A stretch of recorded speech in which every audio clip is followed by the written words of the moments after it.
దేవుని నామానికి స్తోత్రం. హల్లెలూయా. ప్రభువైన యేసుక్రీస్తు నామములో అందరికీ కూడా నా హృదయపూర్వక వందనాలు.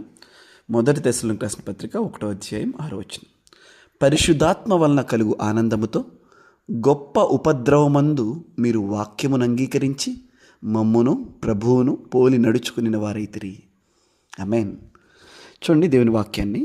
పరిశుద్ధాత్మ వలన కలుగు ఆనందము ఎక్కడా? గొప్ప ఉపద్రవమందు కూడా. చూడండి, దేవుడు నాకున్నాడు, దేవుడు మంచోడు, దేవుడు గొప్పోడని సంతోషంగా ఉన్న పరిస్థితుల్లో చెప్పటం వేరు. ఉపద్రవాలు, వ్యతిరేకమైన పరిస్థితులు, కష్ట నష్టాలు, వీటన్నిటి నడుమ దేవుడు మంచివాడని చెప్పటం వేరు. అయితే ఇక్కడ ఏమంటున్నాడు? పరిశుద్ధాత్మ వలన కలుగు ఆనందం. అంటే మనం ఏ పరిస్థితిలోనైనా ఉన్నాయి, ఎంత కష్టమైన పరిస్థితిలోనైనా ఉన్నాయి, ఎన్ని వ్యతిరేకతలు మన చుట్టూ జరుగుతాయినా ఉన్నాయి, పరిశుద్ధాత్మ దేవుడు ఏం చేస్తాడంట? ఆనందింపచేస్తాడంట, ధైర్యంతో నింపుతాడంట, ఆదరణనిస్తాడంట. యేసుక్రీస్తు ప్రభువారు మనకి ఏవై సంగతులైతే బోధించాడో అవన్నీ మనకు తిరిగి మరలా బోధిస్తాడంట. Praise god. హల్లెలూయా. కనుక ఉదయకాల సమయంలో దేవుని వాక్యాన్ని వింటున్నాం మనందరం కూడా. ఈ విషయంలో మనం కింత శ్రద్ధను వహించాలి. ఏంటంటే పరిశుద్ధాత్మ దేవుని మనం ఆహ్వానించినట్లయితే, పరిశుద్ధాత్మ దేవుని యొక్క సన్నిధిని మనం కోరుకున్నట్లయితే, ప్రభువా నాతో రండి, నాలో ఉండండి, నన్ను ధైర్యపరచండి, నన్ను బలపరచండి అని కనుక మనం ఆయన అడిగితే, పరిశుద్ధాత్మ దేవుడు ఏం చేస్తాడంటే మన జీవితాల్లో ఎన్ని కష్ట నష్టాలు, వ్యతిరేకమైన పరిస్థితులు ఉన్నప్పటికీ ప్రభు వైపే చూస్తూ, ప్రభు వాక్యాన్ని పట్టుకుంటూ, ప్రభు మాట మీద నమ్ముతూ దేవుని బట్టి ధైర్యంగా ఉంటాం.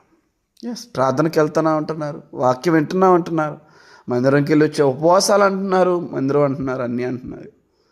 ఏదైనా కష్టం రాగానే భయపడుతూ ఉన్నారు, ఏదైనా వ్యతిరేకత రాగానే ఆలోచిస్తూ ఉన్నారు.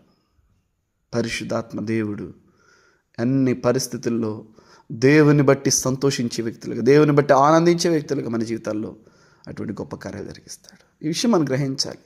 So welcome Holi Spirit. పరిశుద్ధాత్మ దేవుని మన జీవితాలకు ఆహ్వానిద్దాం. ఆయన వాక్యము చేత మనల్ని కన్విక్ట్ చేస్తాడు. చూడండి, అపొస్తలుల కార్యం 2:36 వచనంలో పేతురు గారు పిరికివాడు, తొందరపాటు కలిగిన వాడు, అలాంటి వ్యక్తి ఒక రోజున పరిశుద్ధాత్మ శక్తి చేత మాట్లాడుతున్నప్పుడు అక్కడున్న ప్రజలందరూ కూడా అనంట హృదయం నొచ్చుకుని మేము రక్షణ పొందుటకు మేమేం చేయాలి అని, అంటే దే ఆర్ కన్విక్టెడ్. ఎవరు ఒప్పుకుంటారండి నువ్వు పాపం అంటే? కానీ యేసయ్య పరిశుద్ధాత్మ దేవుడు మనల్ని ఒప్పించాడు. That is the power. అది పరిశుద్ధాత్మ దేవుని యొక్క శక్తి. పరిశుద్ధాత్మ వల్ల మనకేం కలుగుతుందయ్యా అంటే ఆనందము. దేన్ని బట్టి ఆనందము? ఆయన వాక్యాన్ని బట్టి, ఆయన మనకిచ్చిన వాగ్దానాన్ని బట్టి, ఆయనను బట్టి మనకు ఆనందం. లేవా కష్టాలు, లేవా ఇబ్బందులు? ఉన్నాయి.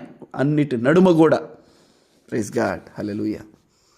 గాడ్ బ్లెస్ యు ఆల్ అండి. Let us welcome Holi spirit in every aspect of our life.